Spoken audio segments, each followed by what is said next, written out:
Bonjour Mzansi, thank you for joining us for yet another episode of Africa United. Well, technically this is not an episode but rather a segment where we bring in your favorite analysts to just take us through their assessment of the AFCON 2021 so far. And I have Mark Haskins. Woo! Make some noise! Welcome, Mark. Should I greet you in French? Bonjour, Mark. Bonjour, ça va bien? Okay, no, it's fine, guys. We'll leave it.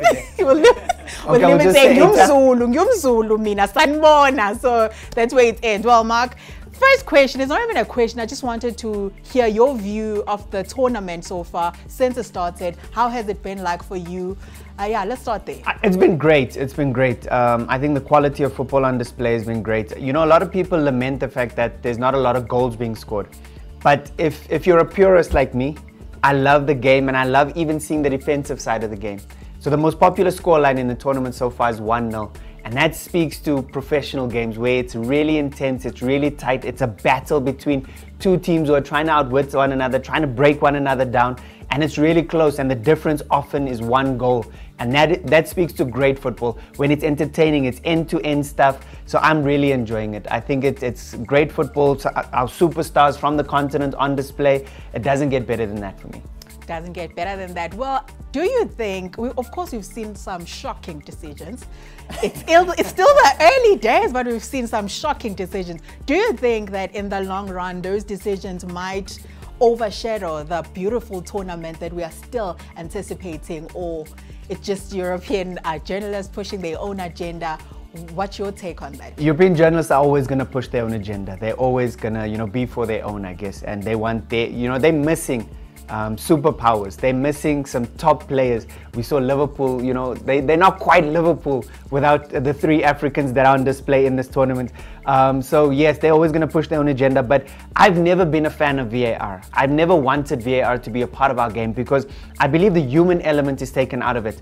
And yes, I mean, games can come down to a referee's decision, but he's human as well. I've always said that a striker missing a tap in front of goal is human error. That's a mistake. He should get it right.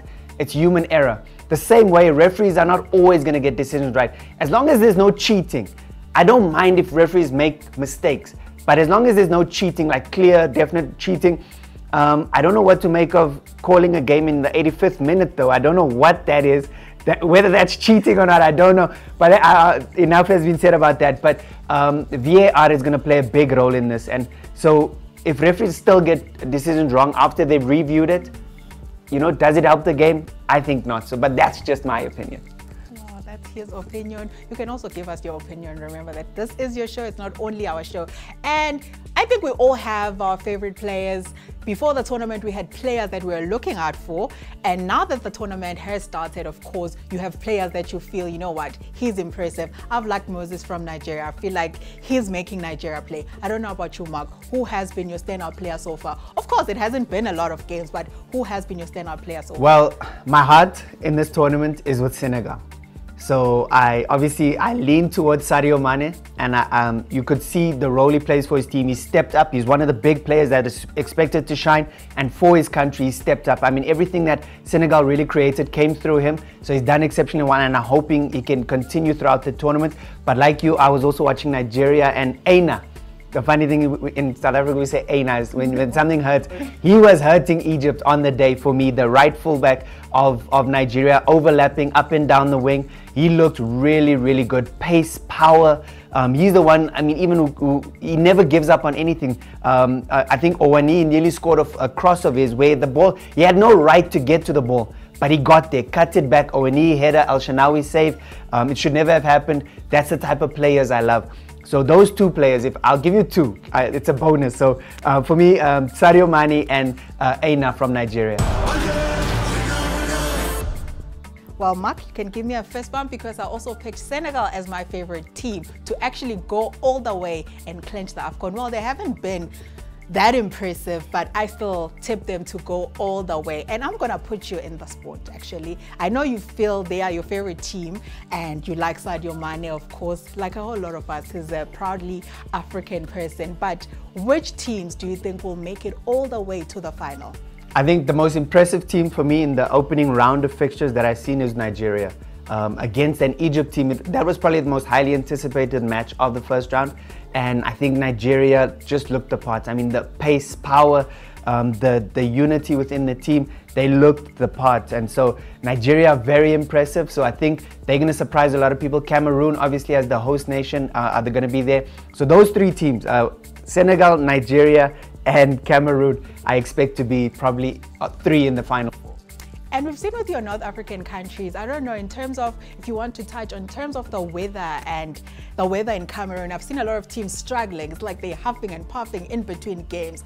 How big of a factor is the weather in this AFCON? I think it's a massive factor, and the North African teams generally outside of North Africa don't do that great. Egypt is the only team, North African team, that has won the AFCON outside in West Africa, basically. So I think it's going to be a tough ask for the defending champions, Algeria, for Tunisia, Morocco, Egypt. They might all find their going tough.